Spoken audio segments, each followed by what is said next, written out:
They called her the shortest lady on the greens, but this year she stood taller than everyone. Lydia Ko didn't just return to form. She rewrote what a comeback looks like.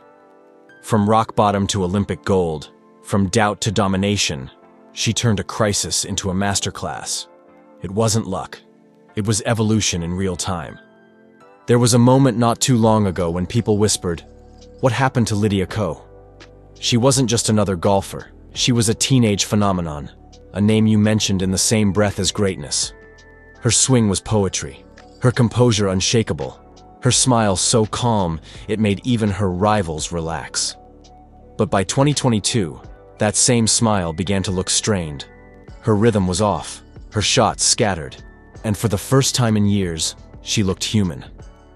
The scary kind of human, the one searching for a spark that once came naturally. Golf, of course, doesn't forgive easily. You can fake confidence in front of cameras, but not in front of a fairway. Every miss cuts deeper than any headline. And as the missed putts piled up, so did the whispers. Maybe she'd peaked too soon. Maybe the magic was gone. But the truth? Lydia wasn't losing her edge. She was shedding an old version of herself. At the tail end of 2022, life threw in another twist: marriage. Lydia tied the knot with Jun Chung, a quiet yet grounding presence who understood her chaos without trying to control it. He was stability, but also distance. His ties to the Bay Area and her commitments in Orlando meant long flights, constant movement, and the subtle loneliness that comes with being everywhere but home. Then came the shift that sent ripples through her career. She parted ways with her longtime coach Sean Foley. It was polite, mutual, and expected. But behind that professionalism was uncertainty.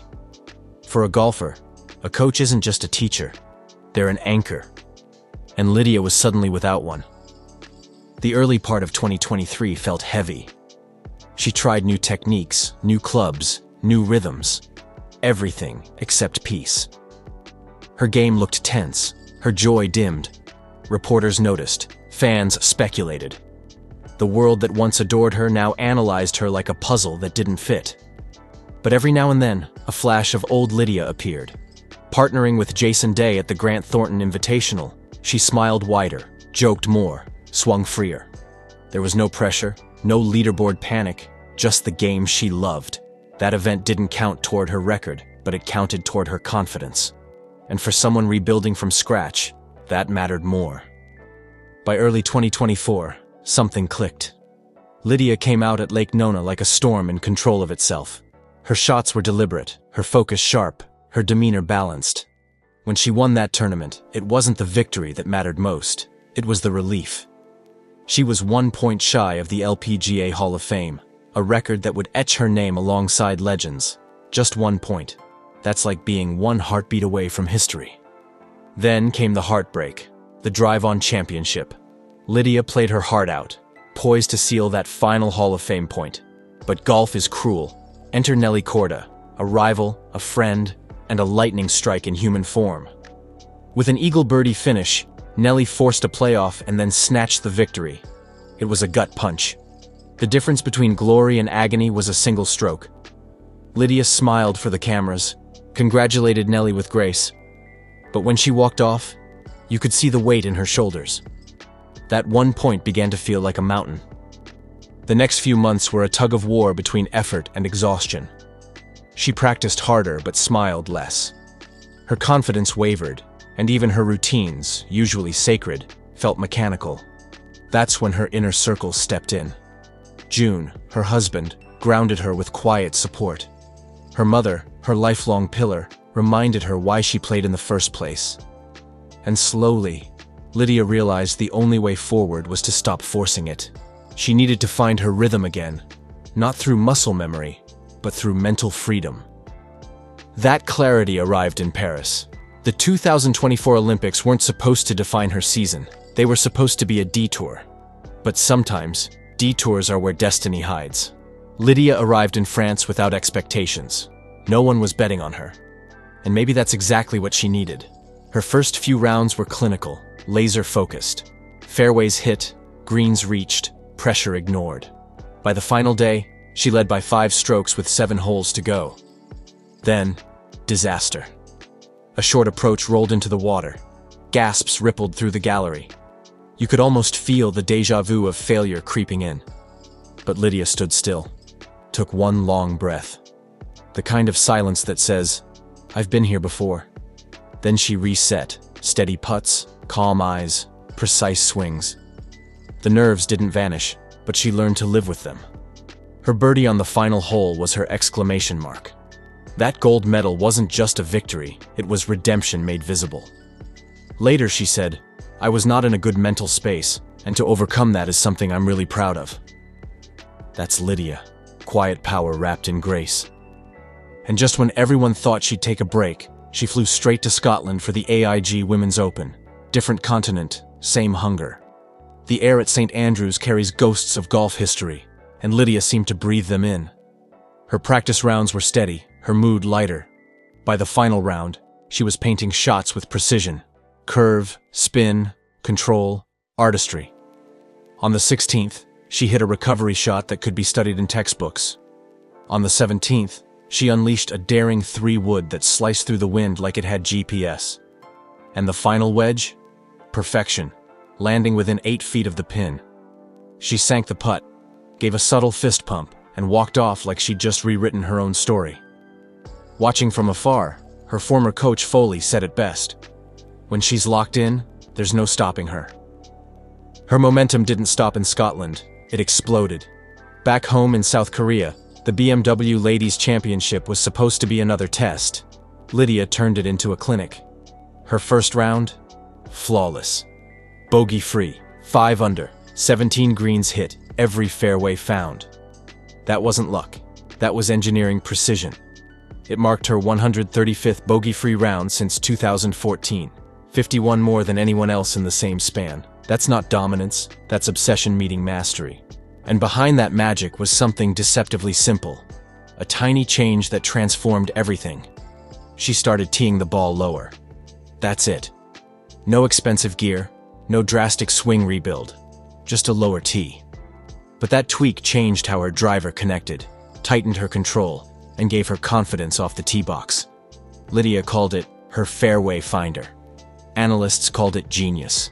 Fans just called it classic Lydia, turning subtlety into superpower. Her accuracy soared. At one point she was hitting nearly 90% of fairways, compared to just 35% at her worst stretch the year before. That's a jump so massive it feels made up. But Lydia's proof that sometimes the smallest changes unlock the biggest transformations. She said she noticed her 3-wood shots were more consistent even from the ground, so she replicated that setup with her driver. Simple logic, elite execution. When she won at the Kroger Queen City Championship, she missed just 5 fairways, 5, for a full tournament. She laughed afterward and said it almost felt like she had a secret club in her bag. On firm courses, her drives rolled forever after landing, giving her both distance and control. Her confidence grew round by round until it looked like she was playing chess while everyone else played checkers. At BMW, she finished her opening round 3 strokes behind the leaders. To some, that's a deficit. To Lydia, it was a setup. She's been here before. Close enough to taste victory, far enough to stay hungry. She walked off that 18th green without frustration, just that small, knowing smile that says, "I'm exactly where I need to be." It's the kind of quiet confidence that unnerves opponents more than any leaderboard stat. Because when Lydia Ko starts lurking near the top, the field knows she's calculating, not panicking. With her calm focus and technical sharpness, everyone could feel that shift in the air. It wasn't just the precision of her swing, it was the rhythm of her body language, unrushed, unbothered, fully in control of the moment. The kind of energy that says, "You might lead today, but I'll own Sunday." For Lydia, being 3 shots behind isn't pressure, it's potential. But Lydia's greatness isn't just measured in scorecards, it's in her composure. She talks about pressure like it's an old friend. "You can't fight nerves," she once said. "You can only learn to breathe with them." That's the evolution of Lydia Ko. The kid prodigy who once tried to control every inch of her game now simply flows with it. She doesn't resist the tension, she channels it. Every deep breath, every slow walk to the tee box feels intentional, like she's mastered not just golf, but herself. And that's what separates her from the rest. Where others crumble under expectation, Lydia performs best when the moment tightens. It's not defiance, it's grace under fire. She's turned pressure from a curse into her favorite playing partner. Off the course, she's become more open, more grounded. In interviews, she laughs easily, crediting her husband, her mental coach, and even her dog for keeping her balanced. She says walking her golden retriever is her favorite kind of therapy. That humility makes her not just admired, but loved. In an age where athletes often armor themselves in ego, Lydia remains disarmingly normal, and that's her secret weapon. 2024 turned into a highlight reel. From Lake Nona to Paris to St. Andrews to Seoul, every victory carried a quiet undertone: resilience. She even received the Heather Farr Perseverance Award, honoring her fight through adversity. The applause wasn't just for her trophies, it was for her transparency, her courage to admit when she struggled. Lydia said she was proud of learning how to be kind to herself. That's rare in any sport. But in golf, a game built on self-critique, it's revolutionary. Then there's that promise to retire at 30. She'd made it half-seriously years ago, and the media loved to remind her of it. But after 2024, retirement suddenly felt like a distant thought. She joked that if she kept winning, she might negotiate with her younger self. And honestly, who could blame her? With 22 LPGA titles, 3 Olympic medals, and 3 majors, she's achieved more before 30 than most could in 2 lifetimes. But she's still chasing something: the women's career Super Grand Slam. Only a few names in history have done it. Lydia's one major away. And knowing her, she won't stop until that final box is checked. So if you've ever hit your own rough patch, take a page from Lydia's playbook. The comeback doesn't start when people believe in you again. It starts when you quietly decide you still believe in yourself. If this story hit home, drop your thoughts below, give it a like, and stick around for more stories of brilliance, resilience, and reinvention. Because if Lydia Ko's taught us anything, it's that greatness isn't a moment. It's a mindset.